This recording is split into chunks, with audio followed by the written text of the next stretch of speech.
Hello, ladies and gentlemen. I hope I'm going live about now. OBS has been giving me a ton of problems since the last macOS Sonoma beta.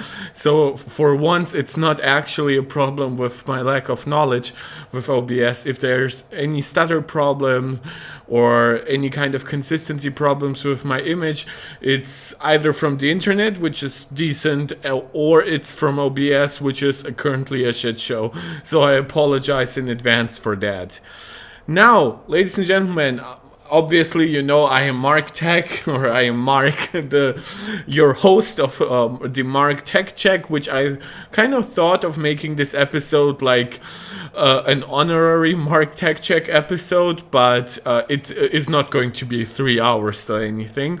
It just has a lot of different, somewhat smaller topics combined. It also brings us to our last like rumor video for the iPhone 15 before the actual event on Tuesday. It's not much. We are going to be talking about the concrete size and weight of the actual device. And of course, you have given me amazing success relative to the size of the channel when it comes to talking about MacBooks and iPads, way more so than iPhones and iPads, more than iPhones and Apple Watches, and especially devices that have the M3 chips seem to really hit a note with my audience. So this is why I really wanted to make this stream, not just to get the views, obviously, from talking about this topic again, but also to give you, unfortunately, some bad news, which is all those talks that we've had about M3 iPads. Well, we kind of knew that the iPad Pro would come sometime mid-2024. However, we have had long-term rumors about M3 Max being finished earlier than we might have suspected. What is throwing us off from expecting a super regular MacBook schedule is how we still got like a new M2 MacBook Air this summer, a whole year after we got the first M2 MacBook Air. And we got updates to like the Mac Studio, and we finally got an M2 based Mac Pro with the M2 Ultra.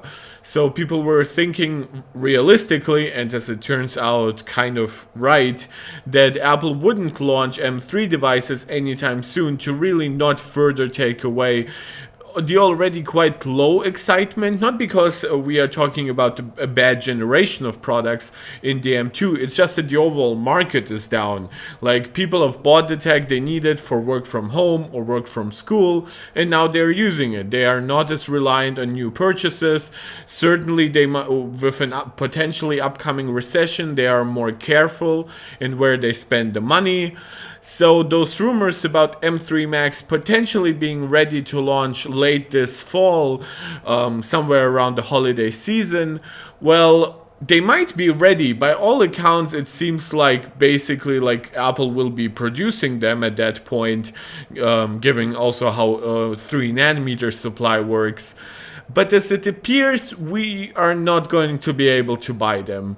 It seems like all M3 devices is something that you should be looking forward to in 2024, where whether we are talking about M3 OLED iPad Pros, M3 versions of the 13 and 15-inch MacBook Air, M3 Pro and Max versions of the MacBook Pro, the Mac Mini, the Mac Studio, all that jazz. And then who knows, maybe the M3 generation is when we'll finally get an M3 Extreme chip, basically a quad die version of the Max variant, and maybe that will be exclusive to the next Mac Pro. Maybe that will then make more sense to people. Maybe it will support even more PCIe stuff.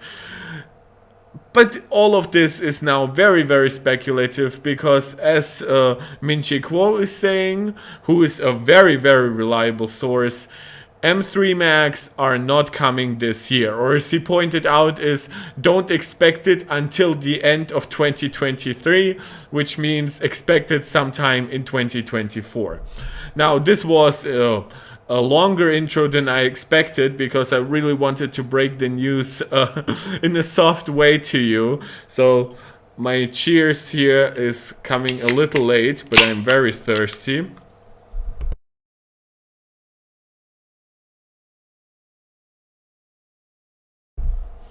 So let's get into exactly what is happening, right? Min-Chi Kuo has bad news, as did I just did. For Apple fans hoping to see a lineup of M3 powered Macs this year, according to Kuo, Apple is no longer planning to release any new MacBook models equipped with M3 series chips before the end of this year. I love the way he phrased it, though maybe that's just like a translation thing. Yes, it is contradicting a number of reports, but it should be said that most of those reports are quite old, and no leaker has ever really like stood by those reports really strongly, which is a bummer, and I'm kind of inclined to believe Kuo on this. Kuo can be very hit and miss when he makes like really like long-term predictions, like which in the tech world can even be like 12 months, right? Anything over 9 months is pretty long-term prediction, and Kuo can be hit and miss on that. But when he says that something is basically ready, it's just not ready to launch because the company does not believe that, then I'm kind of inclined to believe him in that regard. So he is saying, it's not he is saying, but like those reports were like talking about potentially launching, Apple launching M3 powered Macs as soon as October. Some have pointed to like a really like late November launch or something like that, just to get it out in time for the holiday season. It appears that is also not happening. The ideal candidate in the eyes of many people, both leakers and consumers alike, was the 24-inch iMac, with the main reason here being that it's the only MacBook still on an M1 chip, so it's really last gen. Well, there's also like the 13-inch MacBook Air, like the old design one, but that deliberately exists to be cheaper. I don't expect it to be updated with the others in a predictable way. We were also kind of expecting that the 13-inch MacBook Pro, you know, the one that still has like that horrible old design and wait, what was it called? Oh my god, I forgot the name.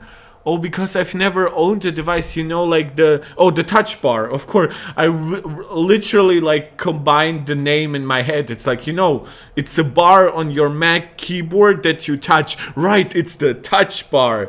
Oh, and we have our wait, we have more people here than expected. It's more than the viewer count is showing. Silicon Magic, good evening. According to the title of their stream, there are no M3 Macs next year. Oh my god, did I say no M3 Macs in 2024? Yeah. Oh, sorry, that's a typo. Yeah, that's definitely a typo, man. I apologize. I'll correct that. Wait, can I do that right now? Can I go to YouTube Studio and correct it right away? I don't think I have access to like a running stream. Yeah, I'll be correcting that if I can. So YouTube Studio. My God, thank you so much for reminding me. Also briefly like catch up. Yeah, Ramaya, by the way, Ramya, welcome to the stream. I have not seen your name here before. You're saying like you want the M3 MacBook Air, or it's just the one you're interested in? Because yeah, we are definitely gonna get MacBook Airs with the M3 chip. I mean, it's just logical. The question was for like a while if we are gonna get like MacBook Airs, like the 13 and the 15-inch version, like launched separately, but that does not appear to be happening. So I'll go, guys, I'm very quickly going into YouTube Studio. Please apologize me being ever so slightly distracted. I'm doing Face ID stuff on my iPad. And I will of course correct on then the thumbnail later on. Wait, is my thumbnail right or wrong? Can somebody say that, because I cannot see my thumbnail right now. Yeah, so that was actually interesting with like the MacBook Airs, right? Because we just got the 15-inch version, so any rumor about like a new MacBook Air with like an M3, people were like saying, "Oh, does that mean that the 13-inch would be getting the M3 first, and then the 15-inch is like disconnected from the 13-inch release cycle?" It does not appear that this way anymore. It looks like, at least to me, if we are only getting those devices in 2024, that means that the 13-inch MacBook Air and the 15-inch MacBook Air should start to see like a combined release. Do you know what I mean? It's not going to be as confusing as it basically is right now, because a lot of people, I imagine, don't know if they should even be buying like an M2 15-inch version. Now, Apple did price correct a little bit. Yeah, the thumbnail also says 2024 Silicon Magic. Thank you. Yeah, I just saw that. So I corrected the title. So at least that will hopefully like create fewer problems, but I will be correcting like the thumbnail as quickly as possible, basically. So let's continue. Prior to today's report from Quote, the expectation was that the first M3 Max would be announced in October, with more powerful M3 Pro, Ultra, Max variants coming sometime in 2024. One thing worth pointing out, Quo specifically references MacBook models in his tweet. This could mean that Apple has new M3 powered desktop Macs, such as the iMac, on track for this year. Now, the reason why I just put basically Macs in my title and stuff like that is because this sounds to me a little fishy, because the iMac, it's not like we have ever seen any more confirmation on it from anybody, right? Like, I don't see why Quo would like post about MacBooks, but then like leave out the fact that the M3 iMac is still launching. Maybe there's some kind of translation issue. His tweets are kind of known for that, the way he posts them. But yeah, the iMac is a little unclear in this case. This is the one Mac where really, like, I never believed that we would be getting like MacBook Airs updates this year. But like the iMac still seems to be like the one model that is like possibly getting an update. Though what is really the selling point of the iMac at this point is like my question, right? Like, what does it offer that Apple would really try to like sell people on for like the holiday season, right? Like the MacBooks have always been better selling in Apple's device lineup, and now you could argue that the Mac Mini and the Mac Studio are far more attractive, more versatile versions, because they are not like glued to a screen for whatever you do. Now the rest is basically just like that it's would be like the first desktop 3nm chip. It is definitely going to be attractive. I should note that like the M2 chip is based on the A15 chip, and the A15 chip is hitting 2 years old by now. So there is this point here to be made that that the MacBook Air, that we are due for like not just an update with a new process node in terms of transistors, but also a new architecture, something where the graphics might get like ray tracing support, where Apple from the ground up like redesigns the neural engine cores and shit like that. You know, it's not like I'm not excited for the M2. Hell, I've made a video saying in defense of the M2 iPad Pro, which included a defense of the iPad, but also a little bit a defense of the M2 chip. But it's obvious that M3 is going to be a larger step forward. Silicon Magic, yeah, it has become a niche product, but the 24-inch is just too small, so 27 would make a lot of sense. Yeah, that's kind of what I wonder here. Like, would Apple potentially, like, maybe, like, redirect 24-inch models directly to, like, education primarily, and then, like, resurrect, like, a 27-inch model now as, like, a 29 or 30-inch? Do you know what I mean? So, theoretically, it would even still be smaller than, like, a Pro Display XDR, but I don't really see the point in, like, 27-inch iMacs anymore either. Apple has the Studio Display for it, which they can push down the price if they want to, if they feel like they need to, right? Because it uses an age-old panel at this point. But if they want to keep the iMac at least somewhat exciting, I kind of think that 120 hertz would be a really good selling point for like a even like a 28.5-inch iMac. Do you know what I mean? It would be like slightly higher than 5K resolution, and Apple could like reorganize its internals, basically, right, all around that high throughput for the display, which obviously in an external monitor they need to rely on Thunderbolt, which Thunderbolt currently, sure, with display stream compression, it could give you 5K 120 hertz, but it kind of looks like Apple is waiting for Thunderbolt 5 for any kind of like significant resolution or refresh rate changes. Also, there's the problem: if Apple makes the Studio Display 120 hertz before they make the Pro Display 120 hertz, that kind of would create not the best reaction from the market. So yeah, but that's all speculation. You know me, I love speculation here. Ramya, when will be the launch of the M3 MacBook Air 13-inch? For one, as I've said before, I do believe that the 13-inch and the 15-inch are now kind of designed to like come out together. I think that makes the most sense. It kind of would be like pointless, just as if like the 11 and 13-inch iPads didn't come out together.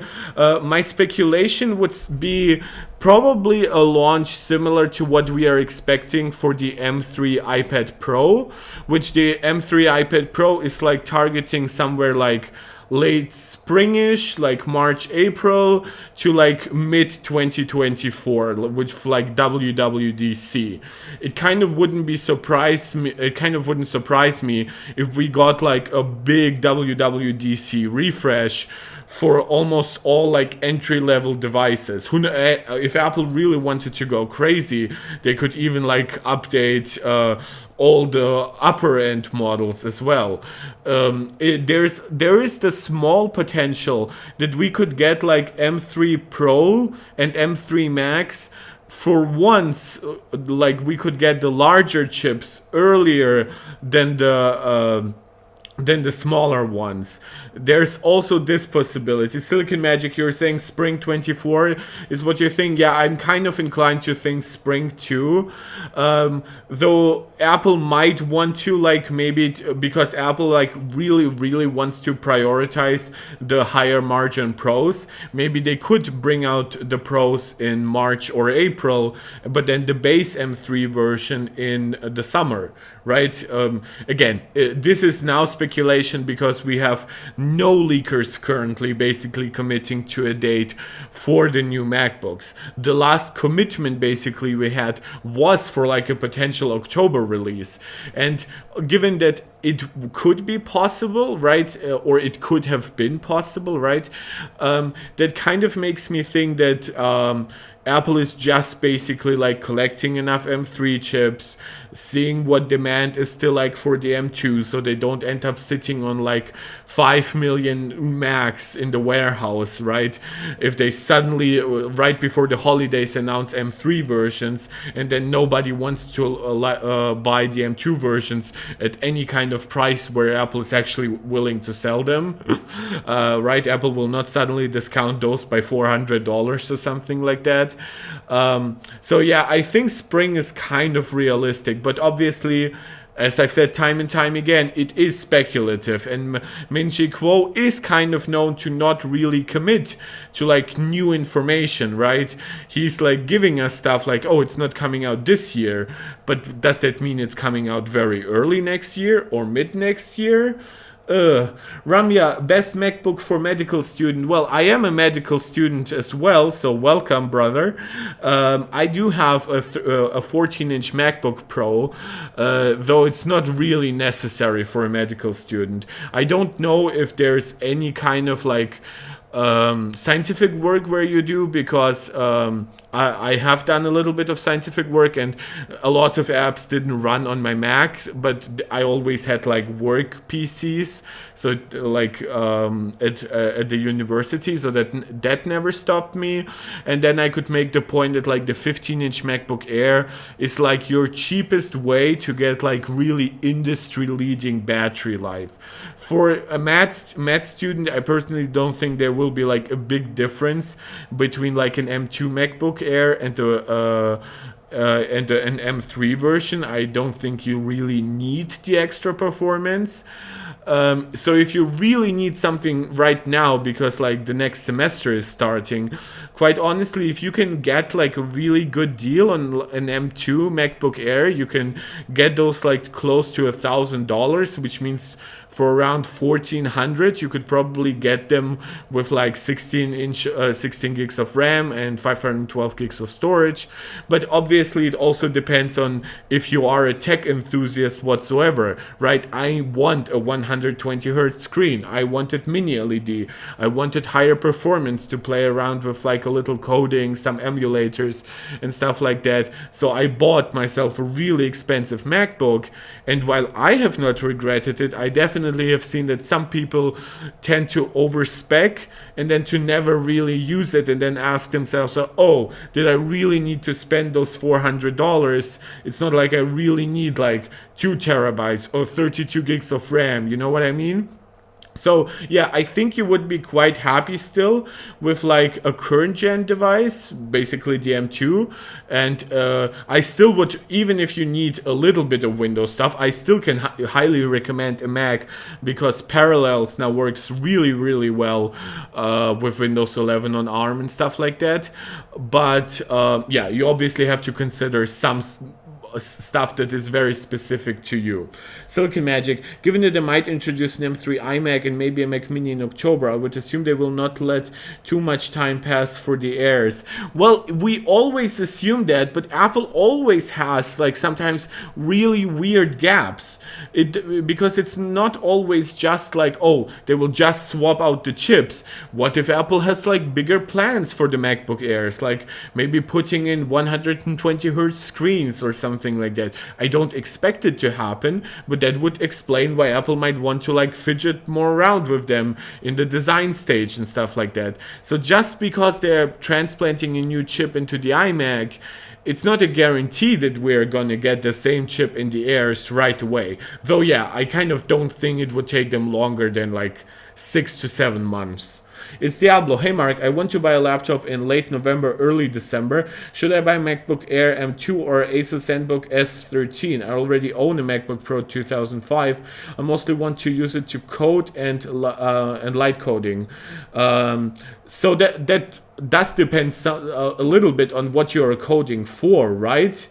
Because like Xcode is sure fantastic, and it's very well optimized for current Macs, and as I've outlined before, there are numerous advantages to Macs, like the currently battery life is absolutely unmatched, and speaker quality is not matched by anything that is remotely the same size, and the trackpad is nice and spacious and great, and if you already have like an iPhone, the integration with like the ecosystem is unparalleled. It does depend though if you're using different apps. I will not just say people to just buy a Mac simply because I prefer a Mac. I prefer Mac OS. I prefer the little quirks. But if you are looking to do like some gaming on the side, maybe look into the Asus version. Let me quickly just look it up, right? Asus ZenBook S13. Would you get like the OLED version? Are they now OLED? The Asus one. Which one are you thinking of? It's Diablo. Would you be thinking of like a Ryzen 6000 one? Is there like one coming up with like the latest generation Ryzen 7000? Because there's a big difference. Like Ryzen 7000 is way more efficient and offers therefore way longer battery life. Now, so OLED is nice, but it should be said that OLED on laptops is not as much of a slam dunk as some people think. For one, it does not have the same kind of... okay, it's a Macros Ryzen 1. Please let me know what kind of Ryzen, 6000 or 7000. Is there like a 7000 version that I'm missing here? Because I am seeing 6000, and 6000 is still based on... it is still like 6-7 nanometer based, right? Ryzen 6800U.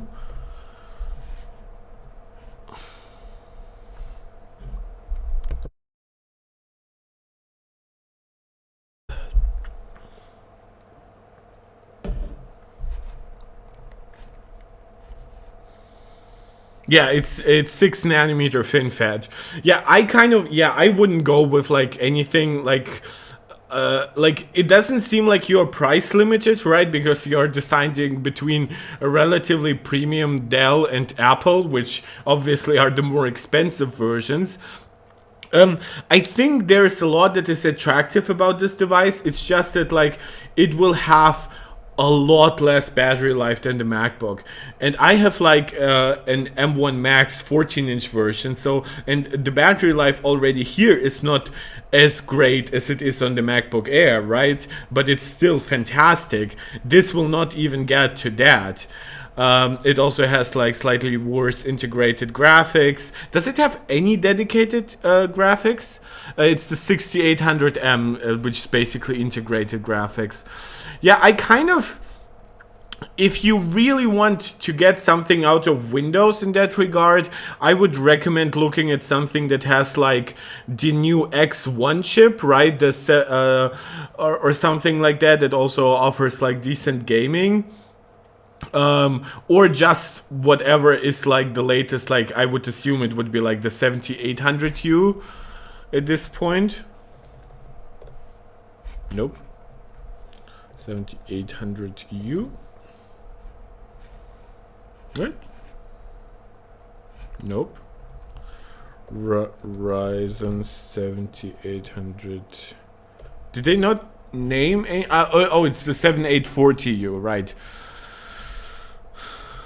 Exactly. So, to me, that is... guys, please give out a shout out to my grandma. She is in the chat again, to Rosa. That's really nice. Yeah, so I don't know if you can get something. I assume it's Diablo because you've been talking that you would be buying this in November. My kind of thought is if you are interested in Windows and whatever it brings, right? I would kind of wait for like a Dell version that has this kind of chip. But obviously I do, if you know that you can get away with macOS, right, for whatever you study, whatever you work, I do recommend a Mac. I do prefer macOS. I do prefer the experience, the high build quality, the long battery life, everything else like that. I also kind of think that OLED displays on laptops are currently a little overrated because the panels are not actually as good as they are on phones, but yeah, I can definitely see the appeal. It's like, it's not like I am completely hateful of like Windows devices. Ramya, for regular browsing and presentations, should I go for M2 or wait for M3? Well, you kind of know the answer there. Regular browsing and presentations will have zero problems on the M2.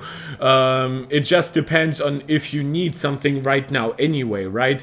Because I always encourage people to also think about like your own life. Basically, you don't really want to like have a terrible experience for the next, like maybe your old laptop broke or something like that, and now you have to wait 9 months for Apple's next generation or something like that.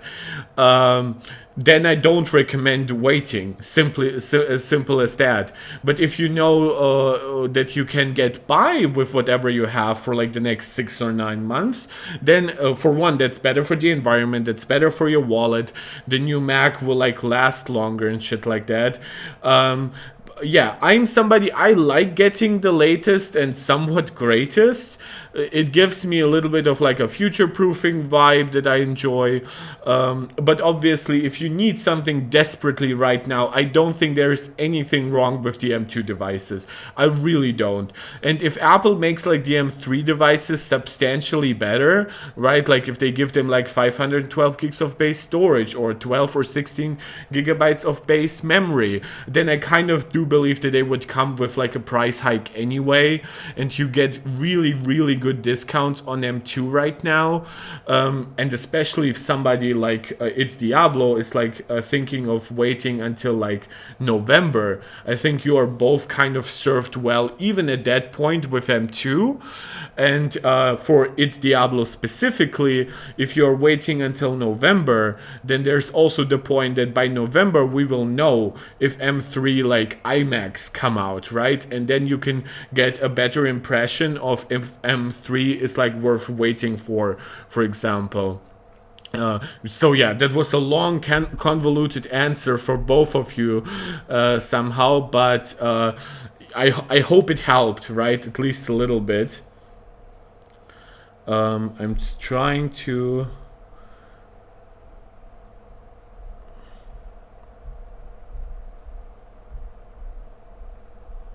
Okay, it seems like I can, I think.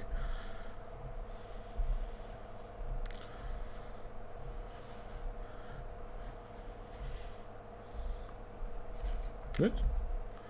I apologize, guys, really, really quickly. I'm trying to change the thumbnail so it's not misleading.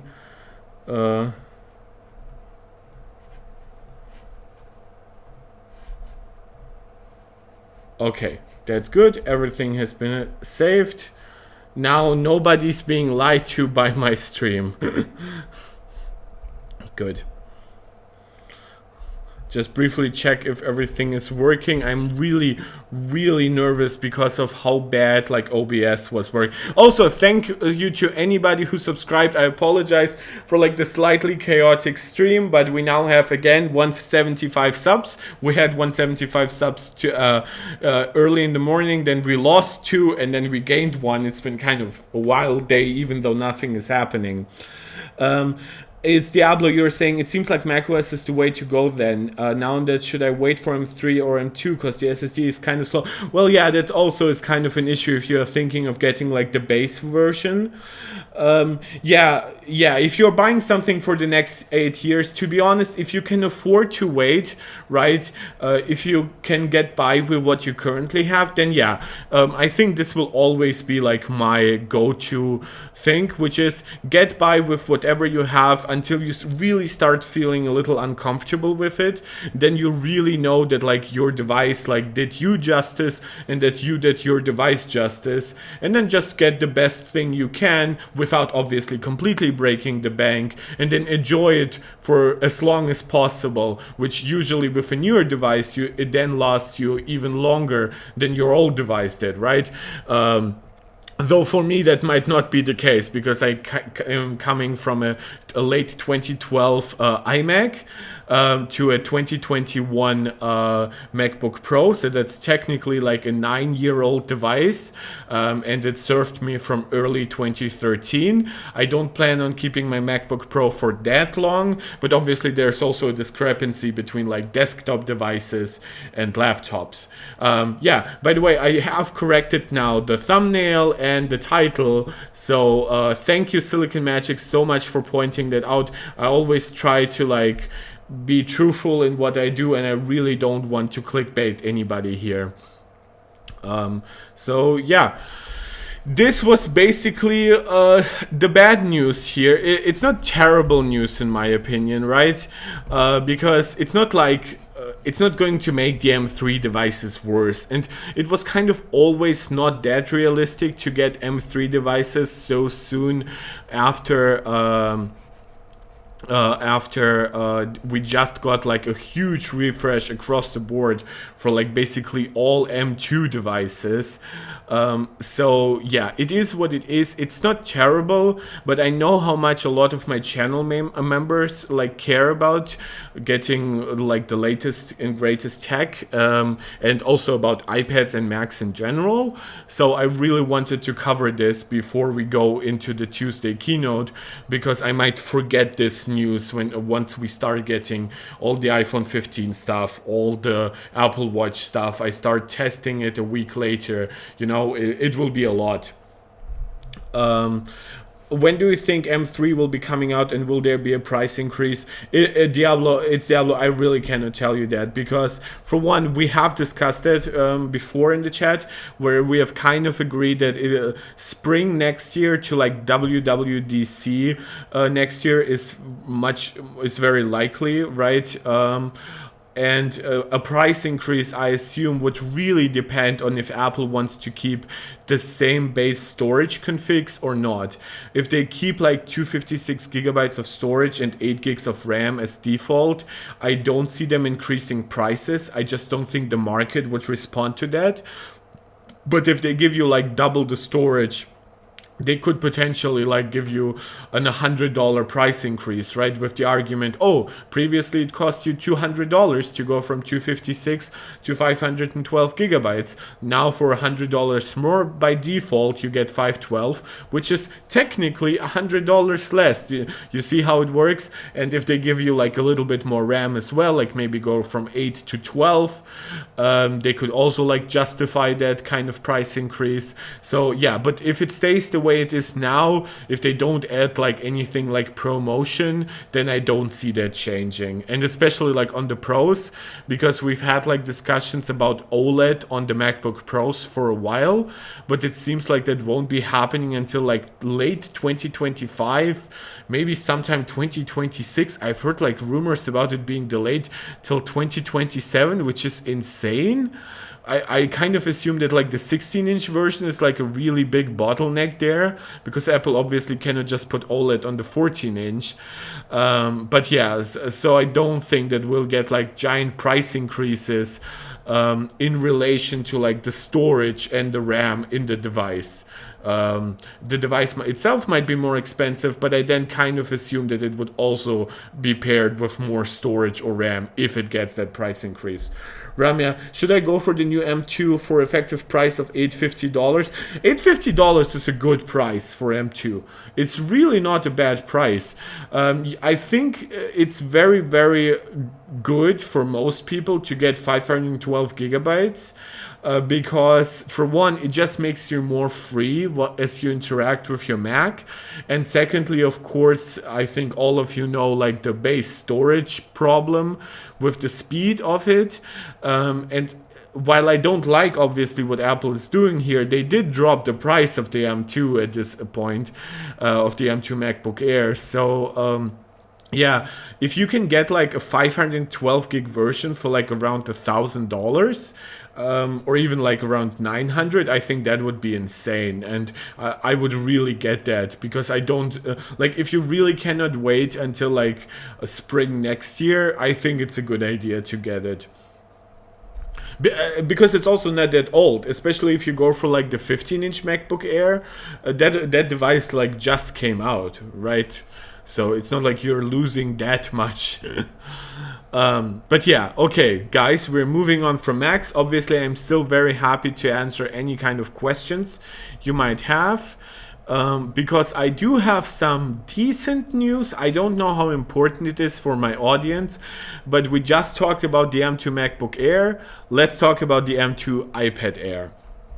Now, supposedly, we will get some kind of refresh of devices in October, though it seems like we are not getting like a presentation, a keynote. It just might be a press release, basically just a website refresh. And it seems like the iPad Air, which usually like it had like this same M1 chip as the iPad Pro for a while, but then the iPad Pro was updated to the M2, the Air wasn't, which makes sense, it is the cheaper option, but now it seems like it will be catching up once again. Only the iPad Air series should be updated this year, so it seems like no iPad mini updates this year either. No upgrade for like the 10th gen iPad, though who knows, Apple might like finally like get rid of the 9th gen version, which is like running on an older chip at this point. It obviously has the home button. If Apple can really like force themselves to like give the 10th gen iPad a small price reduction, I think they could get away with having now a much cleaner lineup. So obviously no pros this year either. This leaves like the Air. Mark Gurman is saying that there's a new iPad Air with improved specs in the works, and the device is apparently coming soonish, which would mean October. My own speculation, it could be like a late-ish October launch, right? If we get like a mid-October announcement. Though Apple kind of tends to like give us iPads the day of the announcement often, right? It's not like with the iPhone where there's like a week-long like pre-order stuff like this. So yeah, mid to like late October is kind of my assumption. The rumor was posted to Weibo prior to Gurman's most recent remarks, so it doesn't seem like it's just like one leaker saying stuff.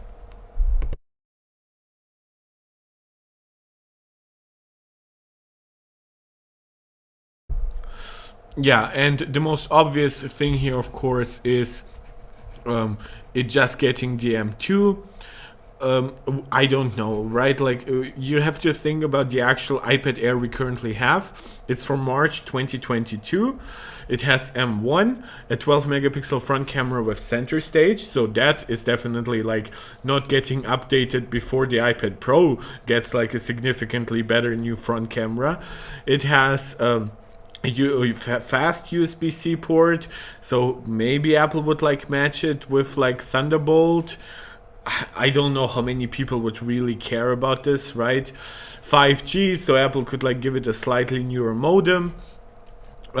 This is the thing that I disagree with Apple the most. I think in one of my previous streams I've said that this is like the poorest value you can basically get from Apple, if you really buy like without any discounts and stuff like that, and that's the 64 gigabyte base storage for a $599 starting price.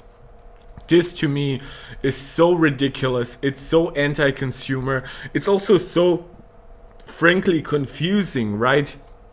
Given that you have an almost half as expensive 9th gen iPad in Apple's lineup that has the same 64 gigs of storage. So you can get either 64 gigabytes of storage in a $329 device, or you can get it in a $599 device. This is so stupid, and I think like if Apple gives it an M2 and 128 gigs of storage, that would be enough for me to finally start recommending it over the 11-inch iPad Pro. With the 11-inch iPad Pro, it has like double the speakers, it has like the more elaborate back camera setup with a second camera and LiDAR, and most importantly, it has 120 Hz ProMotion, which is not just good in terms of that it feels good, but because it's ProMotion, it's also adaptive refresh rate, which is also better for battery life. And on top of that, you get like an 11-inch screen versus 10.9, which looks slightly modern, more modern with slimmer bezels.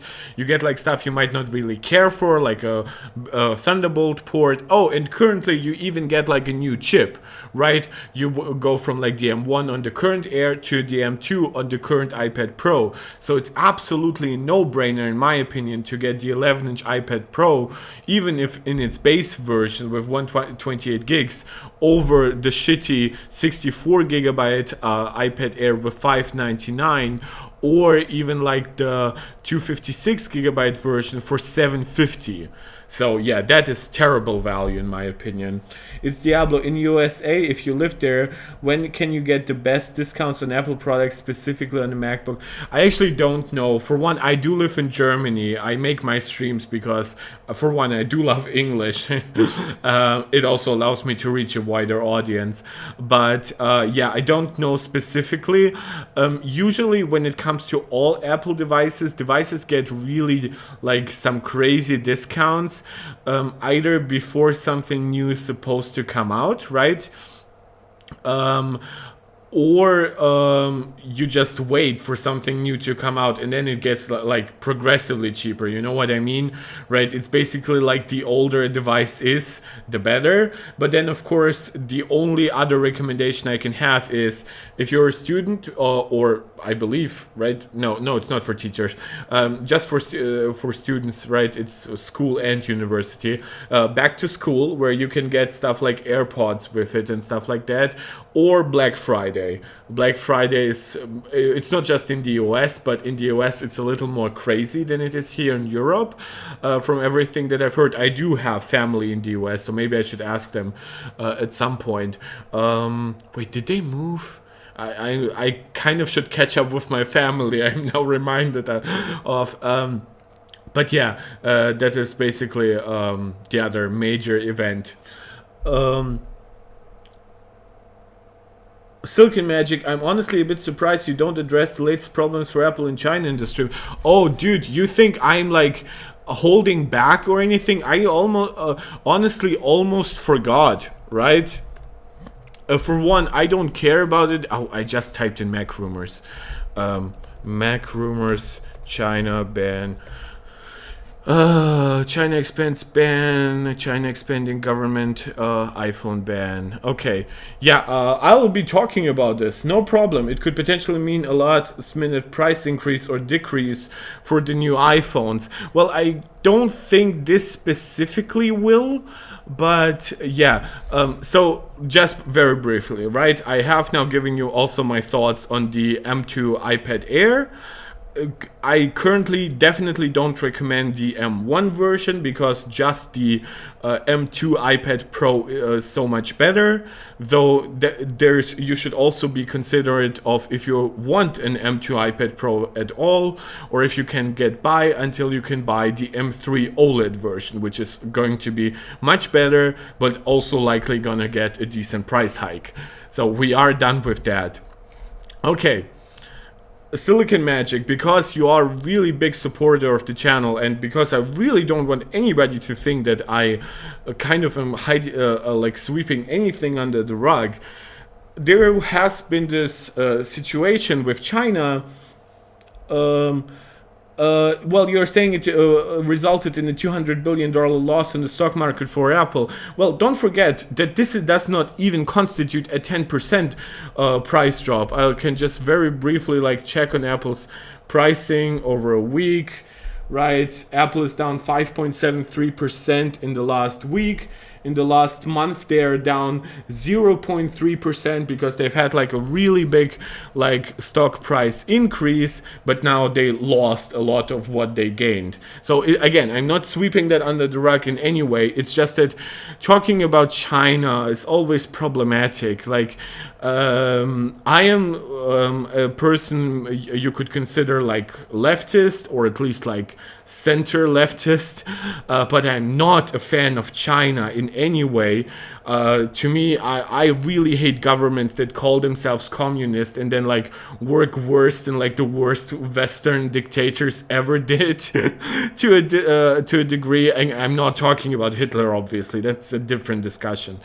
But yeah, so I kind of really get negative about China. I don't really like. I got even backlash on Twitter about it sometimes on my old account before I was hacked and created a new account. Regardless, I will cover this. I think it is worth covering. China earlier this week banned government officials from using iPhones. So this is from Thursday, but the first wave of bans happened on a few days earlier than that. I have mostly kept up with Apple news in terms of iPhone, iPad stuff. I did not fully check the dates whenever this was happening. For one, I want to really cover this, right? It is a ban on Apple and other foreign smartphones, right? So this is not an Apple exclusive ban. Now, I understand that Apple is by far the biggest entity affected here. It's by far the most profitable entity because almost by default, it is always the most profitable entity in basically any discussion we have. But it is not the only entity by any means. For work or from bringing such devices to their government offices. So this does not preclude government agents from using iPhones outside of work and outside the government office. So they are perfectly capable of still having that as a personal device in their home. And as somebody who has connections to Russia, right, because I come from Eastern Europe, I can tell you a ton of people will attack Apple publicly so they don't get smeared by the government. But then what happens is they go back to their phone and log in, they go back home and log into their freaking iPhones, which they imported through Belarus or Israel or Turkey. So yeah, and China will not even have a sales ban or anything. So it will be really easy to still get iPhones. So, but this was before the ban expansion. When this happened, I really looked at this and thought this was a little bit of an escalation with what the US is doing. The US is holding back certain technologies from coming into the hands of Chinese companies. By the way, I think this is absolutely warranted because China has rules that some companies can only operate in their country if they give access to their tech or even their whole brand to a China partner. And then 2 years later, what often happens is those relationships get broken up because the Western companies are unhappy, and then the Chinese company that was partnered with them suddenly is perfectly capable of replicating their tech. God knows how that happened, right? I think the only exception at this point are car makers, because car makers are deathly afraid of Chinese competition, so they would rather give their brand and whatever intellectual property they have to partner with one of those companies, because they know that by themselves they absolutely have no capability to compete. This does not apply to Apple. Apple is big and influential enough and produces enough in China that they've always been excluded from this. But obviously it seems like China is trying to hit Apple in a way that it maybe reaches the US a little bit and tells them, oh, you're not the only one who can hurt the other major player in the world here. We can also hurt you. We can hurt one of your biggest cash cows, one of your largest taxpayers, one of your biggest brands. And I think it definitely can work. I just don't think this ban is what is going to achieve that. Silicone Magic, you're recommending I read the German Handelsblatt. They take this seriously and assume that even family members of government employees would avoid iPhones could cause trouble. Well, Silicone Magic, I will tell you that. For one, I do know the Handelsblatt. It's not bad. But the Handelsblatt is a highly, highly liberal press member, basically. I lose my words sometimes. Who cares? You should understand that China has a lot of draconian laws, right?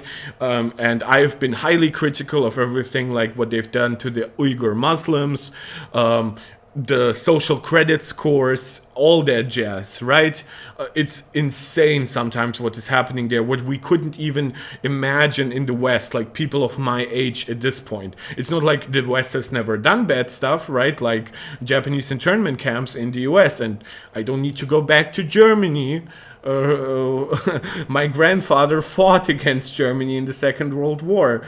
Silicon Magic. I'm not going against you in any way. I'm just saying that those kind of speculations about like, oh, and now family members will be afraid. It's not like for one, I do believe that to the outside world, this will be the perception that a lot of government agents will now create.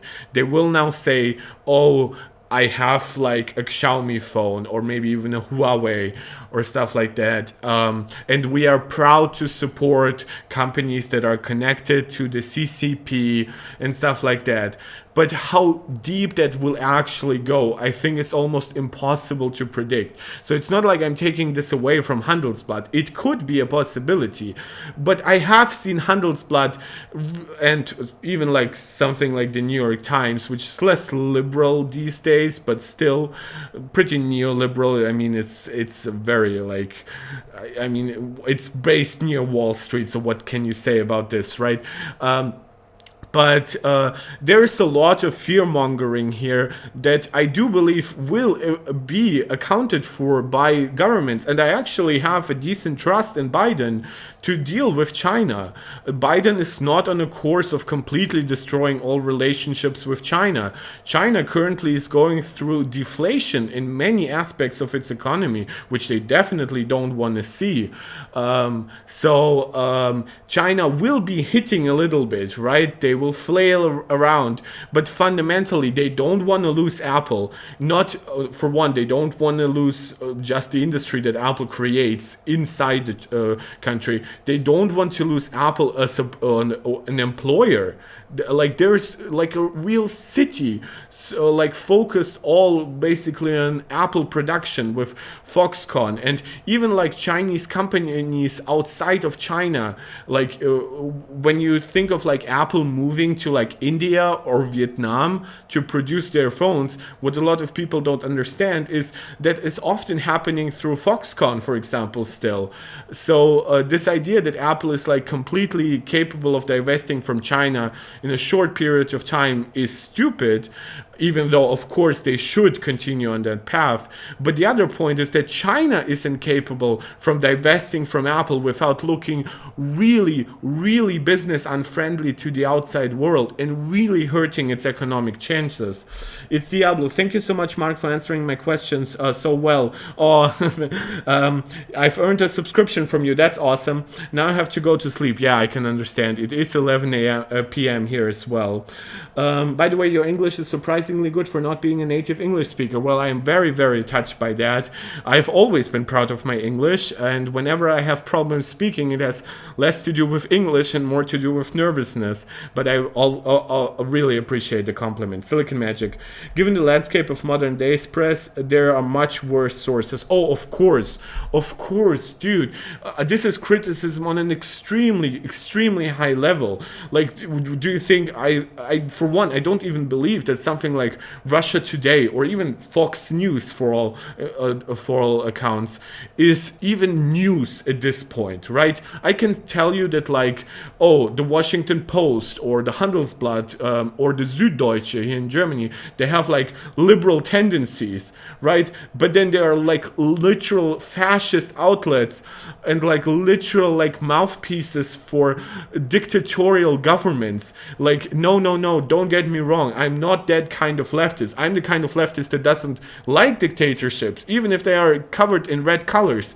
I'm not stupid like that. Believe me, I know that we in the West enjoy a far, far greater freedom of press and a lot of freedoms in general, and especially with the press, and also because the West like exchanges a lot of knowledge between basically the members of the West, right? And because English is so ubiquitous, there's such good like information sourcing here that other countries will actually like they prey on that, right? They believe here in the West, a lot of people are actually really naive when it comes to believing whatever they read, right?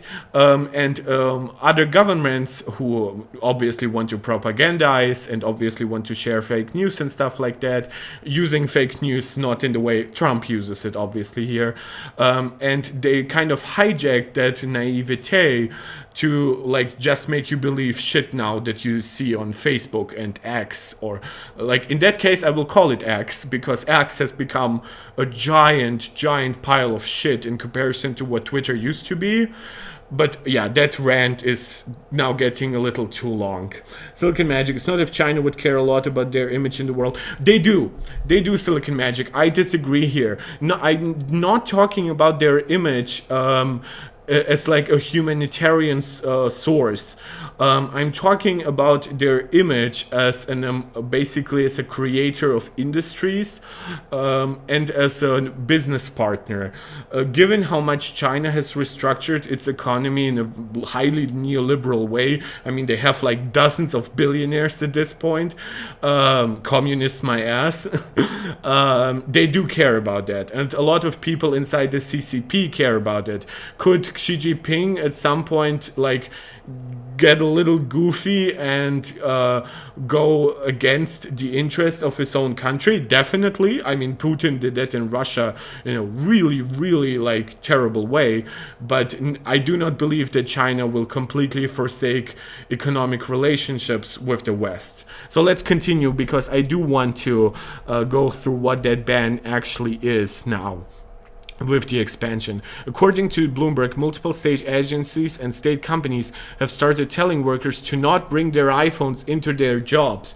My theory, what will quietly happen here, is that a lot of employers will like, in order to satisfy the CCP, they will do like mass purchases of like Huawei and Xiaomi phones. And I know there are a ton of other brands, but also the two that are primarily on my mind. And then they will give out those phones to employees. Also, don't forget that we are also talking about stuff that is like subsidized directly by the CCP. So we are not talking about like completely independent agents here. So in this case, I actually kind of am inclined to believe that this will be like solved in like a very soft way, where people will just continue with their iPhones at home, and then maybe they have to pay like 1/3 of the price of the new Xiaomi phone, whatever. The restriction is expected to expand to additional government-controlled organizations, which, yeah, this is a problem depending on what the actual like psychological impact will be on people, because like there's a lot of government-controlled stuff in China. And if people become afraid of owning iPhones in general, that will impact a lot of people here. If it starts showing up on the social credit score and stuff like that. But for now, I do believe that this is something that is pretty easily reversible by international diplomacy, trade relationships, etc. For one, I don't even think that this has to like go away completely. I just think it can be one of those rules that gets like enforced quietly and not very draconically, and it just exists to create like an extra spark of national stupid pride. But then it gets ignored by the wider society entirely. This is kind of where I believe it will end up in. Obviously, I'm not always a big optimist, so don't take this as me just being naive. But this is my suspicion here. China has a huge number of state-owned enterprises, as I've said, which includes like power generation, seaport construction, mining, manufacturing, education, and investment markets. Yet, it's both not a free economy and it's not real communist by having like huge trade markets. It's really a weird economic system. Foreign devices have historically been discouraged in sensitive agencies. Yes, this is really important. Like the really sensitive stuff in China has always been handled pretty much internally, if you want to put it like that. China is an important market for Apple, and the ban could push customers to purchase Chinese-made devices. I wonder if that will result, Silicon Magic, to go back to one of your points, is it makes me always wonder if Apple could like swallow their their pride, and not at maybe half or even completely get rid of the price increase that we are going to get in most of the world in China. Do you know what I mean? Like if you have like an iPhone going from $1,000 to whatever that is in Chinese currency, and it goes from 1,000 to 1,100, could the Chinese price stay still the equivalent to $1,000 in order to make people like, oh, look, Apple is treating us nicely, it's offering good value and stuff like that? Could that happen? Maybe. I think Apple would probably still start by increasing the price, as they will in most of the world.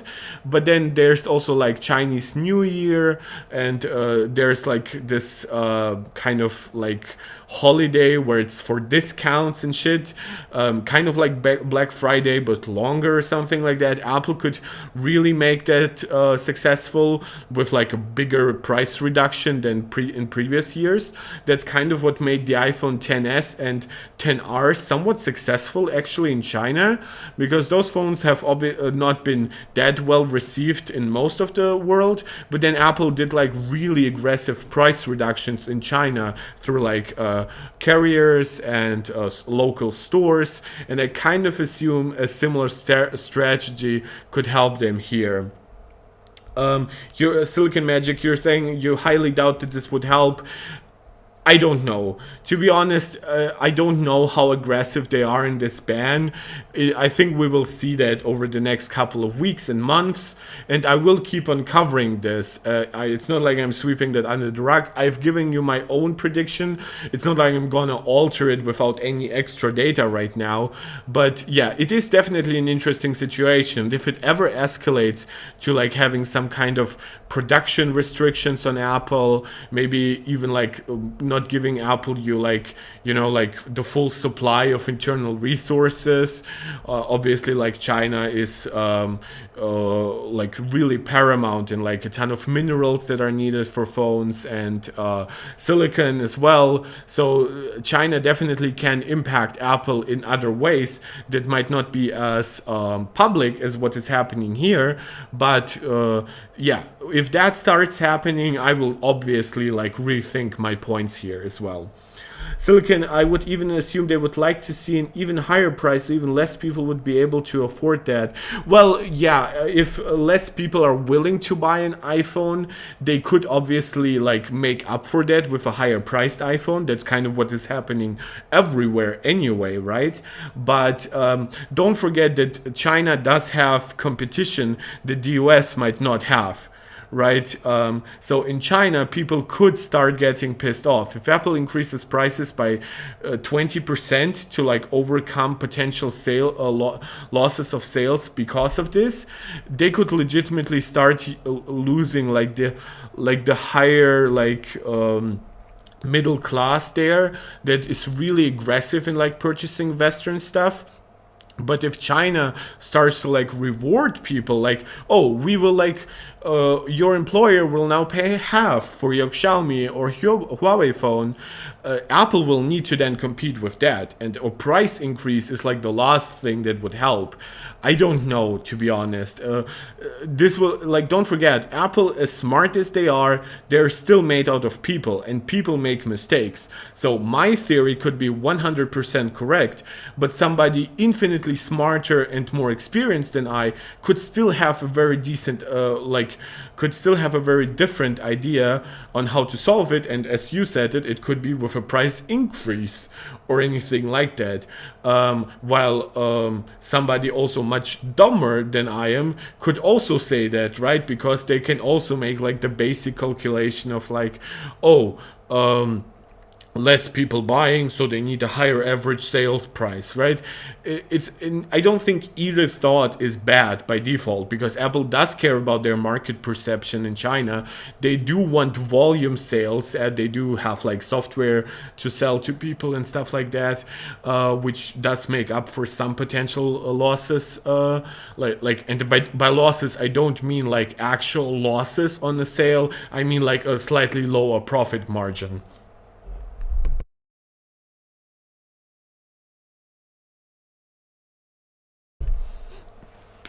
trying to drink the Coke before it gets warm. I started drinking like warm Coke during the last presentation. It got like terrible really fast. It's Diablo. I'm from India, and right now the government here is being really welcoming to tech companies these past few years. So I'm so grateful that Apple prices have been lowered here. Yeah, it's an internal production thing, right? Apple is producing a few iPhones in India, and not all models, right? Which helps them get rid of certain like restrictions and taxes and overheads and stuff like that. And the other point is, in the long run, that production will not just help them with government relationships. Oh, I apologize. But it will also help them bring down prices, because Indian workforce is currently cheaper than Chinese workforce, whose wages have been increasing over the last 20 years steadily, to the point where Vietnam and India are much more attractive building positions. It's just that Apple has those giant factories in China, which are really hard to replicate quickly and cheaply somewhere else. So even if they are trying to build, obviously, a new position of strength in India, that will still primarily happen to like Chinese partners. It's just that they will then employ a ton of Indian people there, which is great for India. It's not going to happen Brazil though. Like Brazil, look at me now, right? You think you can attract people by taxing like 80% plus on devices or shit like that? Yeah, that is not going to result in Sony building PlayStations in your country. It will not result in Apple building iPhones in your country. You're not big enough. You're not economically strong enough. You have to be a country like India to force a company to do that. I'm sorry, Brazil. That was a little rant that I have here. It's Diablo. I can see more people with Apple, but they'll still wait for a huge festival. Yeah. That's really smart, Diablo here. Yeah, wait for whatever like local, like high discount festivals you have. As I said, Chinese New Year and Black Friday here, which ironically like November, right, for you as well. But yeah, it's really smart to do that. Silicon Magic, having this news right now might make people in China hesitate to buy the new iPhone next week. Yeah, that could happen. Definitely could. But don't forget, there's also the opposite reaction. What happens if people who are not government employed, start running out to buy iPhones before they believe that maybe there will be a general iPhone ban, right? Crazier things have happened. My family grew up largely in the Soviet Union, and whenever the government was like a little more forgiving of black markets, people would rush out to buy whatever they could. And maybe that could be the case here. So, psychology and reverse psychology, there's a lot of factors here to consider. I wonder if Apple might decrease the prices in Europe last minute. It depends, right? This is a point I really want to cover too. It's European prices is Euro USD.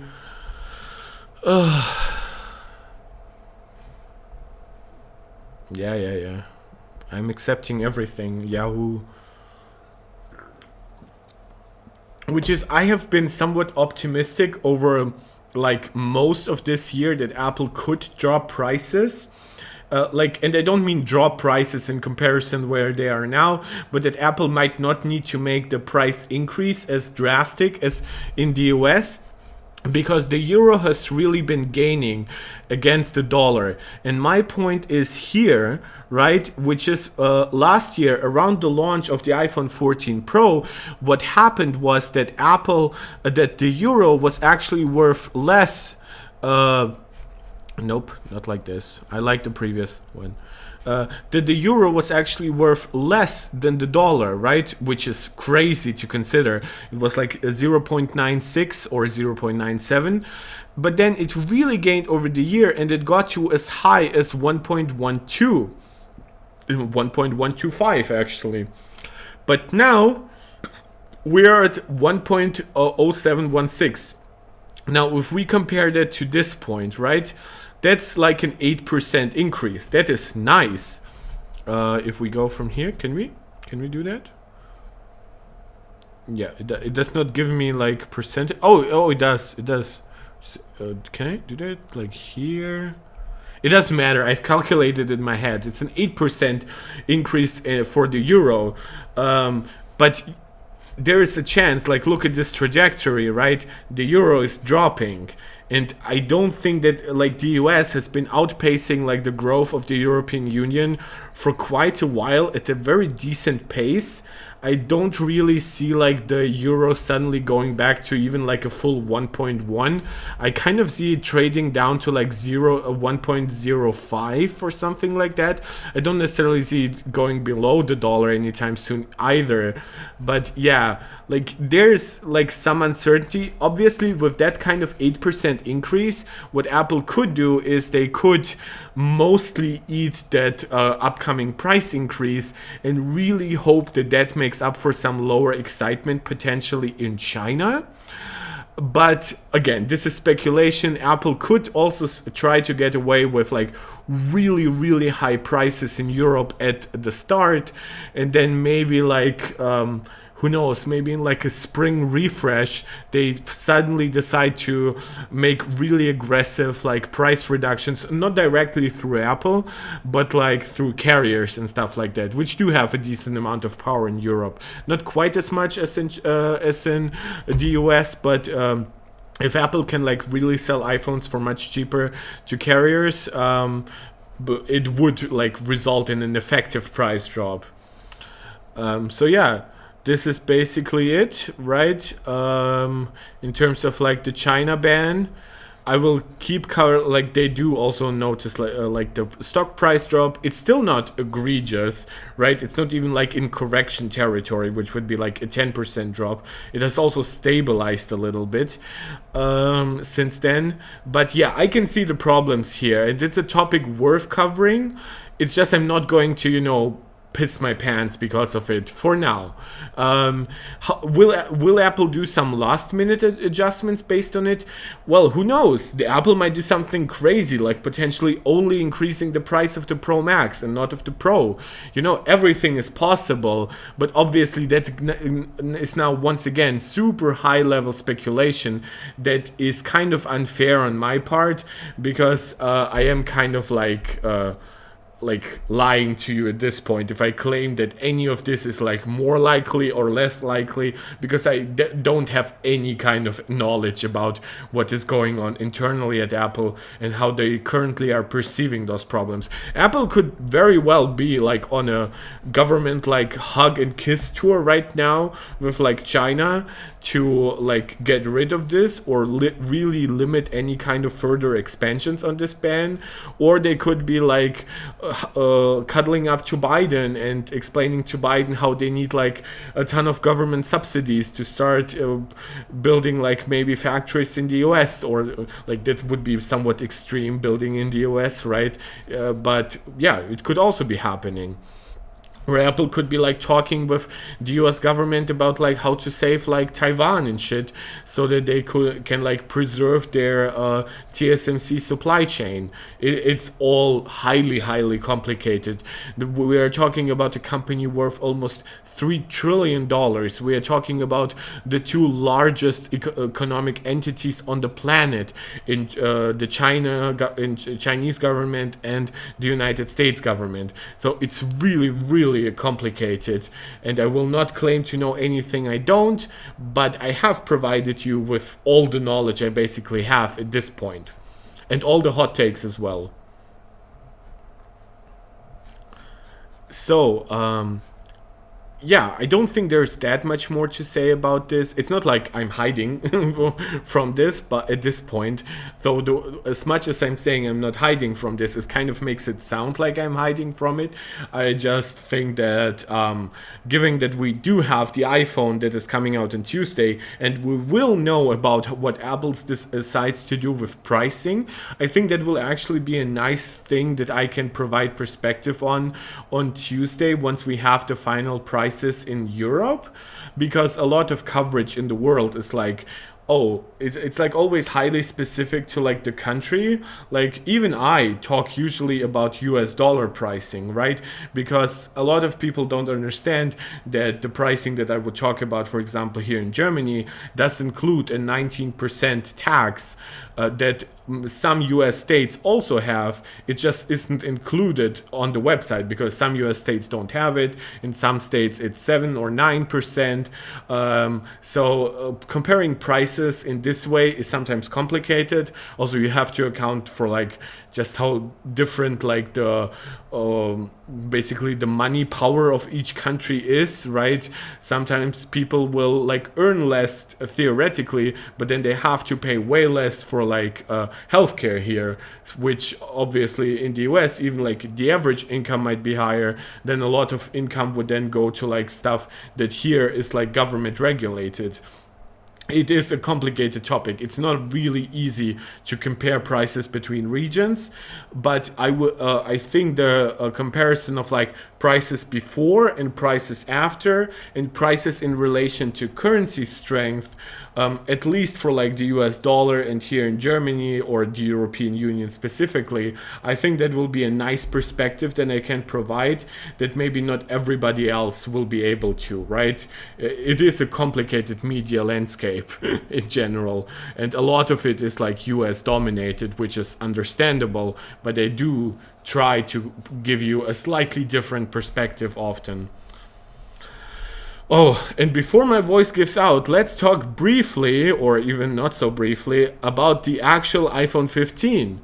Like the thing we're gonna get on Tuesday, we now have some very concrete last minute stuff, and that is about the actual dimensions of the device. Now, let's start with the iPhone 15, right? Where's the regular 15? Right here it is. So 7.8 millimeter thickness, which is unchanged from the 14. Weight 171 grams, which is 1 gram lighter than than last year's model. Width is slightly larger, but it's not perceptually different.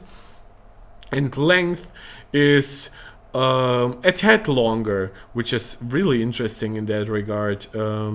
Because aren't they going like getting like slimmer bezels through like the inclusion of dynamic island as well?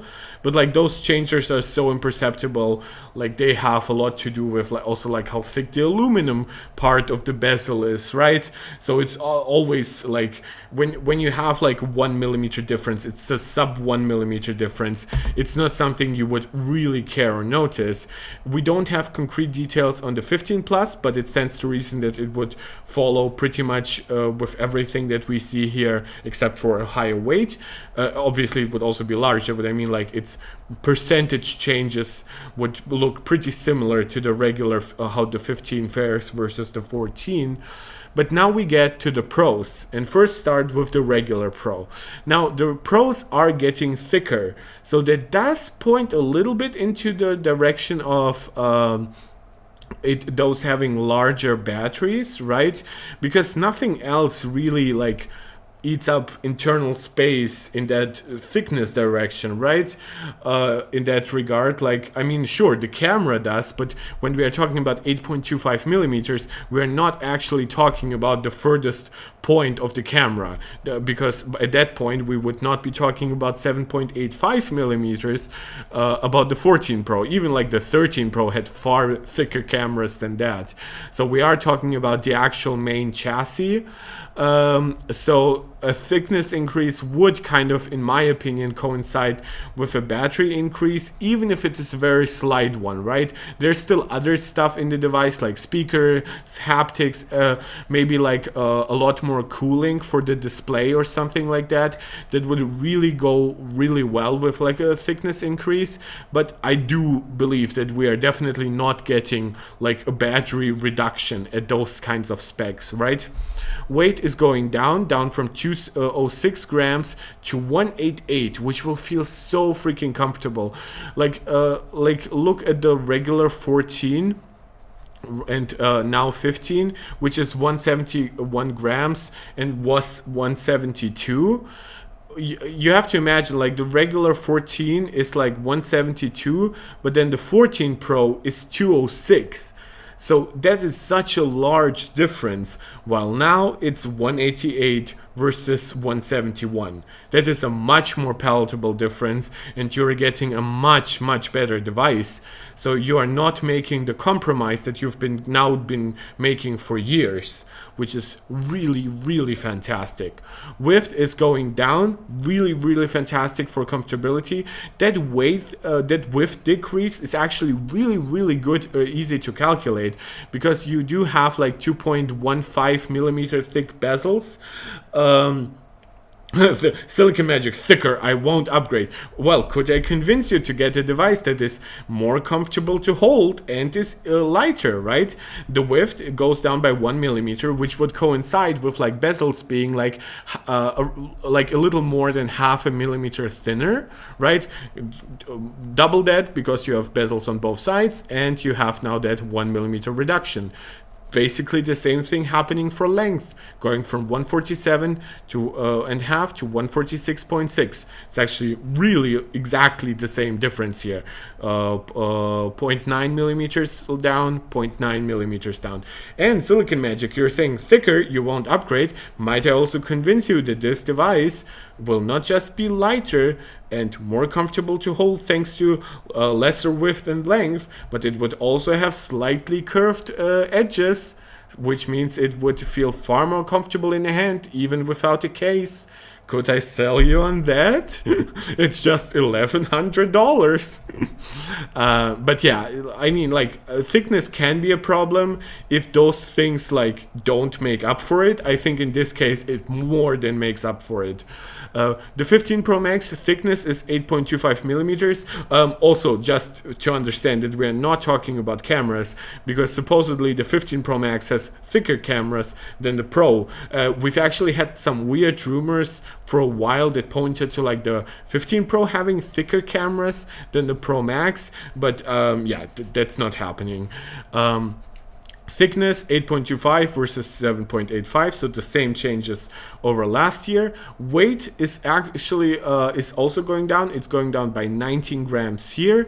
It's gone down by 18 grams here, right? So percentage wise, this is a smaller reduction, which leads me to believe that maybe the battery increase will be more substantial for the Pro Max. But the other major point is, of course, that the periscope camera could be just like a few, like even a gram or two way more inside the phone than the regular 3x periscope camera here, and obviously the periscope camera than the regular 3x telephoto here. So the periscope here could actually add a little bit to like that weight discrepancy. But man, 221 grams, I've been like on the 240 grams iPhone 13 Pro Max, right? The 13 Pro Max weighed the same as the 14 Pro Max. Oh, this will be so freaking comfy. I already love that. Also a 0.9 millimeter reduction in width, going from 77.6 to 76.7, which also is really nice for me coming from like the 13 Pro Max, right? 13 Pro Max width. Thinchai, you're not into that kind of thick. Yeah, we're all into thick anime girl thighs, right? Wait, why did I say that? Did my brain malfunction? But yeah, the width of the 13 Pro Max is 78.1 millimeters. So that actually is like a really nice reduction down to 76.7. I know this is percentage-wise not a big decrease by any means, but it's really nice. And length, similarly, it will be less impacted. Here it's a reduction of 0.8 millimeters instead of 0.9, going from 160.7 to 159.9. And then when we look here, the height of the device of the 13 Pro Max was 160.8, which if you compare that here is even slightly more than on the 14 Pro Max. So I'm getting a lot out of that kind of design change. I'm getting dynamic island. I'm getting bezels that are not only slimmer than on my 13 Pro Max, which would also apply to the 14 Pro Max, but I'm getting bezels that are even thinner than the 14 Pro Max. In fact, the thinnest bezels in the industry. I'm getting the same nice weight reduction from 240 to 221. I'm getting the change from stainless steel to titanium. And of course, it's doubling down on the width and length decreases, thanks to, of course, the 13 Pro Max having actually even slightly larger bezels. So this is amazing. And in terms of the thickness, thanks to the slightly more rounded body, Thiencha, you are into a different kind of thick. Well, this is thick and rounded, right? So isn't that a thickness that you are more into? Why am I saying those things? I'm crazy. So yeah, this is actually really nice data, and I think if it gets proven right, I think Mark Gurman likes leaking that kind of stuff that is like really easy to like give you a checkpoint on like Apple Track and stuff like that. So I hope that this is correct, because I really would love like this almost 10% weight reduction. But of course, nothing is confirmed until it's confirmed. And speaking of another rumor, my god, that was a terrible segue. Like, that driver like crashed into a wall. The Segway like started catching fire. Like, it's a rumor here, but it's also a rumor that seems to be getting more clear by the day. And it's a rumor that I've actually found a lot of people really care about, because a lot of people, like my mom, is getting my 13 Pro Max. Silicon Magic, you prefer your iPhones anorectic. Well, I'm not commenting on that. I've worked with anorexic girls in a clinic. I'm not commenting on that in any way. I hate you so much, guys. So, Apple is discontinuing its leather cases, right? And its bands, apparently, as well, with a new material that is supposedly called fine woven. But what is really interesting, that it seems like Apple might want to combine its silicone and leather case offerings into just one offering, which would now be the new fine woven stuff, which is a huge change over years and years of basically Apple having the dual strategy. And for comparison, just as I said that, or for context, that many people care about this, my mom is getting my 13 Pro Max, right? And I told my mom that fine woven is basically coming out, and I personally don't have a leather case for my iPhone. I have like a Pitaka Kevlar case, and I have a clear case from Apple. And my mom was instantly like, what? So I cannot get a leather case? I'm like, well, you could get something from Nomad and stuff like that. And she looked that up. She didn't like the colors. So I showed her the Apple website, and she found dark cherry. Right? Let me go for this quick diversion here. Yeah, I should have definitely typed more iPhone leather case. Right, and the fascinating stuff is, if you go on this, now this is for the 14, it's sold out, right? A ton of leather cases are now being, it's the 13, not the 14, sorry, are being sold out, right? I think Midnight is now also sold out. It was still available while I looked the other day. Golden Brown is there, but it looks shitty. Green is now sold out, but I think it was already sold out by that point. And Wisteria was definitely not sold out. Oh my god. So people are buying off. Like, I know this also means obviously that Apple isn't producing enough new ones, but I think people are really rushing out to get leather cases. And my mom got like the dark cherry for the 13 Pro Max, and she even found it on Amazon right away for half price, which was like such a phenomenal deal, right? 34 euros or something for an Apple leather case, which Apple leather cases, I know they're not like the finest leather by any means, but I found they age like really gracefully. So yeah, she went for that. I personally will not even have the option to go for that with like the 15 Pro Max. But let's get into details with what is happening with silicon cases as well with like the new fine woven alternative. So we are expecting the Wanderlust event on Tuesday, which is in for less than 48 hours. Yes, it's definitely now also less than 48 hours. And there's a new last-minute rumor that suggests that in addition to retiring its lineup of leather cases, Apple might also start gradually discounting its silicon accessories. My point with the silicon accessories has historically been that they are terrible for the price. Like, they should be like priced like 30% lower at the very least. Like, they feel bad, they age poorly. It's not that I have something against silicon itself, it can feel nice, but they're so soft, so rubbery in the wrong way, right? It does just not give you any kind of premium feel. This is why I've been a big advocate for like Apple's clear case, which I think looks really dope, especially with like the MagSafe ring on it. But yeah, that was really weird, and I think Apple just sells them because they can, like, through Amazon sell them for like half the price, as we found here with also the leather case. And given how huge the profit margin on those silicon cases likely is, it's not like Apple is like crying that they are making $15 on a $30 sale instead of $35 on a $50 sale. They're making a ton of money either way on something that isn't their main cash cow. So they're happy to sell a few people silicon and leather day one at full price, and then for the other people they are happy to sell them like through Amazon and eBay and stuff like that. So this rumor comes via Mac Rumors, citing an anonymous source. So maybe I should have read that on Mac Rumors.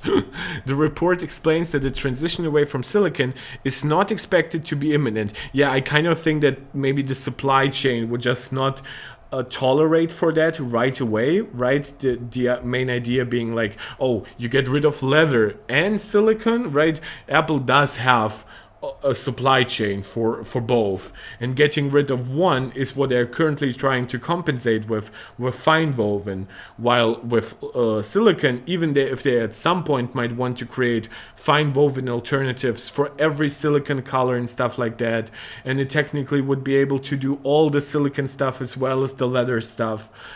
Maybe they could even do like two versions of fine woven or something like that. It's just it might not be in the cards right away, but it definitely seems to be like a plan that Apple is pursuing. And the interesting stuff about it is this does not just apply to iPhone cases. It would also apply to Apple Watch bands, AirTags accessories, and more. The move away from rubber and fluoroelastomer elastomer, I think, would arguably be a bigger undertaking than the planned move away from leather. These materials are what used in the most popular and most affordable Apple Watch bands. Yeah, the sport bands are obviously silicone. It's just a much harder, much more premium version than the shit they put into iPhone cases. I know it's like technically the same thing, but the way it's like pressed into shape is better. That's my perception of it. Please don't explain anything more. This is like why today's report says it will be a more gradual than the switch from leather. Starting with the iPhone 15 lineup, Apple is widely expected to use a new material referred to as fine woven. By the way, I've heard like some people complaining about the name. I really like it. I think it's really easy to understand. Fine has a good like connotation with quality. Woven has like a little bit of like an association with like handcrafted and shit. So yeah, I like the name. Those cases have been described as using imitation leather, with some supply chain sources referring to them as MagSafe environmental protection cloth leather cases. Yeah, I really like that name. There have also been rumors of a new Apple Watch band style this year. Wait, I have not heard about that. Wait, what? I have not heard about this. Dark mode, please. Yeah, you see what I mean, like when my internet shit? Okay. It's dark mode now. Silk Magic. They should offer one made out of pure gold. People would. Oh, they definitely fucking would. They definitely fucking would. I mean, like, remember the Apple Watch edition and shit like that? It happened. I think it's the wrong image though for Apple. Like, just low key, I think it kind of hurts them more than it helps them. I think it's kind of funny when they do stuff like the $1,000 Pro stand or the $700 Mac Pro wheels, right? I think that's one thing, but if they really, because everybody can still like afford $1,000 or $700, but once we are talking about like a $10,000 band, because that's what it's likely would be, yeah, then we're talking about like really problematic image that Apple would create. I think they're far better off in partnering with companies as they do with Hermes to sell you shitty leather bands for $500 and $600, which, by the way, like, I know Hermes like uses like way better leather than Apple does theoretically, but with how thin they make everything, like, their shit does not last long. I know I have a super rich ass buddy, and I have played with the thought of buying a Hermes band for myself. They do not age that well. They are so thin. There's like those little like leather cracks that happen after a time, especially if you live like in an area with like big temperature swings, right? Like 35 degrees Celsius summers, minus 15 degrees Celsius winters, and stuff like that. I mean, sure, you're likely rich and probably will be buying like a new band every year, but it's not a good value investment by any means. Even like a decently rich person, I would still argue should like get that's my sports band, but like the magnetic Apple leather band is like really cool, and it's nice to play around with. It's actually really comfortable. It's innovative in a techie way, which is really fun when you're buying it as like an accessory for what is already a tech accessory. So yeah, it's to me it's a much more no-brainer accessory than something like an Hermes double tour band or whatever. I'm sorry, French people, I cannot speak your language. Yes, I don't even try to pronounce shit without an accent. What will you do about it? Huh? I am in Germany. I might not be German, but we have historically done pretty well against you war-wise. So I'm not apologizing for that. So Apple is expected to unveil Apple Watch Series 9 and Ultra 2 next month. So that's from August 9th. Interesting. I guess I've missed this. There's a new Apple Watch band design. Apple will release a new Apple Watch band with weaved fabric materials and a magnetic buckle. Oh, that's interesting. The current magnetic buckle, right, is only available for the smaller Apple Watches. So maybe they could finally introduce it for the larger models, because I really like the design of it, but it's not at all compatible with like the 44, 45 millimeter Apple Watches. It's for the 38, 41 millimeter style watches. That would be cool. And then I assume it's like fine woven material. Silicone Magic, mon dieu, yeah, how could I be saying stuff like that? Cordon bleu. And the only thing I know in French is like a full sentence is voulez-vous coucher avec moi, which is not something I'm willing to translate in this stream. Yeah, it's only available for 38, 40, and 41. But this is, by the way, like those. I know it's zero confusing to me, because obviously I followed Apple Watch for all that time. But I think it's kind of crazy for people to consider that, like, oh, something works with 38 and 40 millimeter and 41, but not with 42, 44, 45, and 49. So that's really funny. They currently are $150. I hope fine woven is a little cheaper than like leather in its premium range. Right, something like this could then be like $130, maybe $120. I doubt Apple will go for it, given that they have to do a lot of like logistical supply chain changes because of changing so much. But yeah, and also I don't obviously know the cost associated with fine woven in production in comparison to leather, but I would prefer this to be like closer to like the $100 price of the magnetic leather band. Silicon, you're asking, I wonder how often that line worked in France. Well, guess what? The last time I was in France, I was or 9 years old. So it definitely, I hope it didn't work when I was in France. Given that it's not a really appropriate phrase to have for strangers. But decent alternatives of that phrase have worked decently well in like Greece and Italy. So, but yeah, I'm not that straightforward, dude. Even on my best, it's not like I'm fucking Chris Hemsworth or something. During the Apple Watch series, and I'm not talking about him fucking random women, I'm talking about him being gorgeous. Should I state that I'm heterosexual? I mean, I don't care about my perception on the internet. It's just a fact. But I have been somewhat really, really complimentary of certain men on these streams. So, Silicon Magic, then again, they're very liberal over there. Yeah, like the really classical definition of liberal, you know, like drop your panties at like for one ice cream liberal. Jesus Christ, where those streams take my brain. I usually try to censor myself more, but at least I'm like not using like my darkest type of like, you know, the really British humor. I really like that. I really try preventing myself from really going far in that direction, because that will really get backlash. So yeah, again, they're trying to contextualize it with like a woven nylon band. Again, it's not the same thing. Yeah, I think I kind of like ignored this rumor by basically just believing that like all rumors are just about fine woven. Maybe Apple would like change the magnetic buckle, but they obviously don't go into detail in how they would do that. Yeah, and it's interesting also, as we've talked about like Apple replacing silicon and stuff.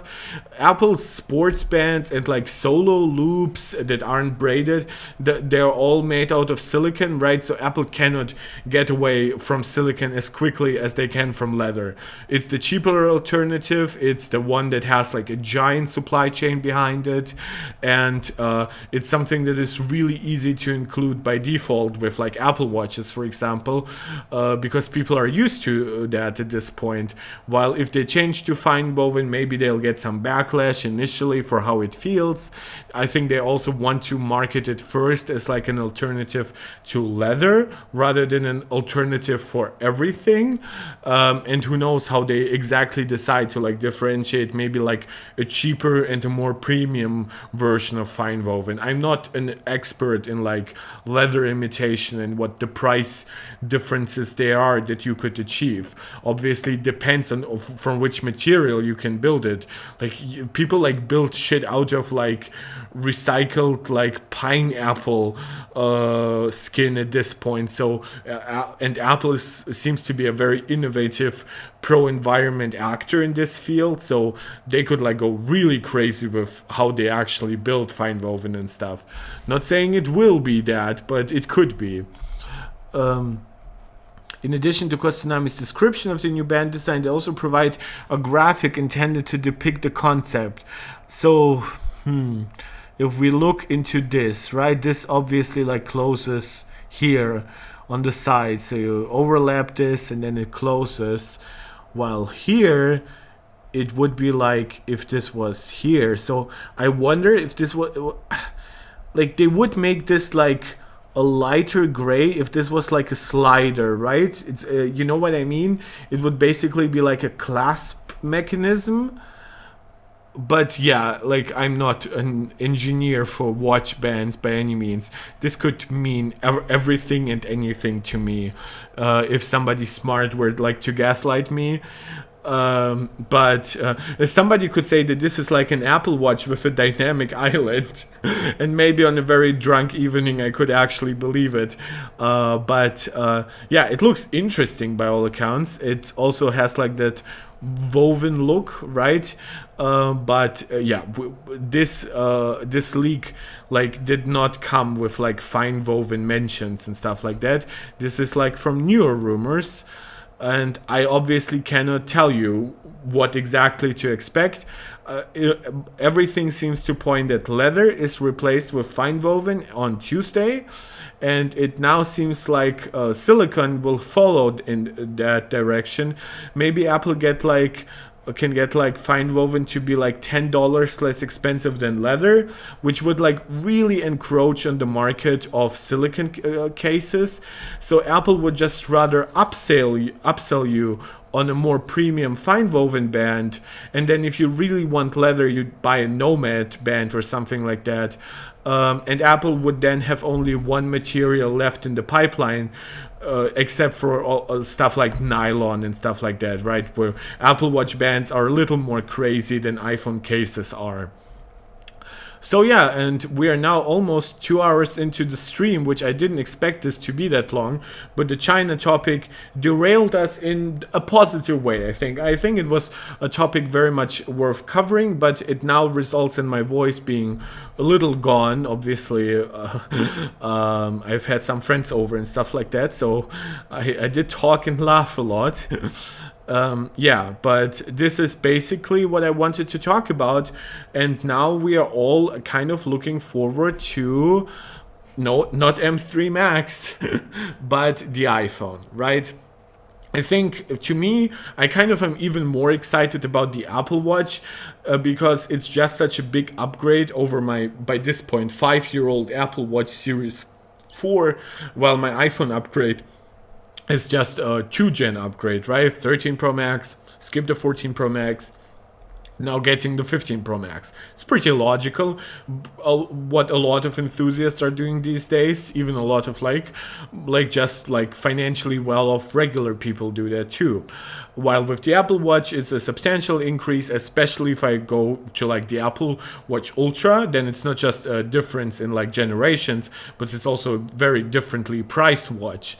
But yeah, it remains to be seen what like the actual results are for how fast and efficient the A17 is, what the exact RAM count is, what the exact pricing and storage will be.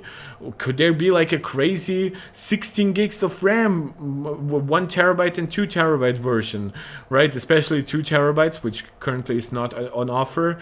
How good will the cameras be, right? Will the 15 and 15 Plus potentially have some better cameras in terms of low light because they have like those new stacked sensors, while the 15 Pro and Pro Max are not getting them? Is the periscope zoom camera a variable zoom camera or a fixed zoom camera? Is the battery life really drastically changed for the better, even with always on display, or is it just your usual like 2-3% better, and then with always on display it still kind of sucks, something like that? Will Apple invest a lot inside the device for like thermals and shit like that, which again is like not something that is really showing up usually on like spec sheets, but like speaker quality, haptics, thermals, microphone quality, all that stuff can be improved. Even sometimes like the LED flash can get like big changes. And I'm excited for all of it. And I think I've already outlined in my last stream how I want to handle the stream on Tuesday, which is I will be going live about like 15, 20, maybe even full 30 minutes before the stream starts. I'll have like the live ticker on my screen. I'll be sitting closer to my TV, so expect like the angle to change a little bit of what you're looking at. And you can keep me like it's like on your phone maybe while you watch on your TV or something like that. Or what you can do alternatively, like Silicon Magic, you have pointed that out in the last stream, that you didn't want to like listen to 2 streams simultaneously, which I fully understand, is you can join me right after. I will stay here I will comment on everything that had come out, and I will be looking at Apple's website, so we could be going together through like the pricing and what I exactly expect to buy. Maybe while it's happening, I might be ordering like my Apple Watch, if Apple makes like the Apple Watch orderable from like that instant, and then with the iPhone I would be discussing what exact like specification I'm buying from the iPhone, and you would also of course know like the pricing because of this. I should note that this year's iPhone I will be buying something more expensive than I usually do, because I do plan on handing this iPhone down next year to my cousin who really wants like a 1 terabyte phone. I'm not buying 2 terabytes by any means, I'm not crazy, but I personally would really get away with 512, maybe even 256, but for her I'm buying something more expensive so that she can get the 15 Pro Max next year from me, and then I'm buying myself the 16 Pro Max next year. Or who knows, maybe Apple will have like a crazy good foldable next year with like no crease or something like that, or like an iPad mini with all the iPhone Pro functionality. But yeah, that is just what I also wanted to mention here. Besides that, we are now basically done. We have had actually a decent amount of viewers. I know a lot of people like left because it is getting late, and I know people watch me like from Germany and stuff, and obviously some people in like the US might want to have something different to do at like what is 6 p.m. or like even earlier than that. So I'm very, very appreciative of everybody who stayed here, anybody who like commented, anybody who is promising to join us on Tuesday, anybody who subscribed. We have 175 subscribers, which is really, really nice. Yeah, so Tuesday is going to be a little crazy. I hope all tech works. I hope everything kind of works. And I will keep you updated on Twitter, so follow me on there if you want to. The link is in my channel description. And to anybody who might want to, besides subscribing, sharing, commenting, all that YouTube jazz, you can also find in my channel description a link to my Patreon account. So if you want to support me there, it's also open for you, of course. I welcome you with open arms. And before Tuesday, I definitely will upgrade Patreon with a cheaper option. I definitely should. So yeah, this was it. I said that I think like 3 times again this evening, but I really, really enjoyed hanging out with you guys, and we covered more topics than I even expected to cover, and we had like crazy stuff like me changing titles and thumbnails while we were midstream. So this is definitely a stream I won't forget anytime soon. Thank you guys so much. See you guys next Tuesday, guys, girls, non-binaries, whatever, you know. It's a fully inclusionary stream, but I'll see you all on Tuesday with the iPhone, with the Apple Watch. It's going to be a big one. This is Mark Tech, tuning out.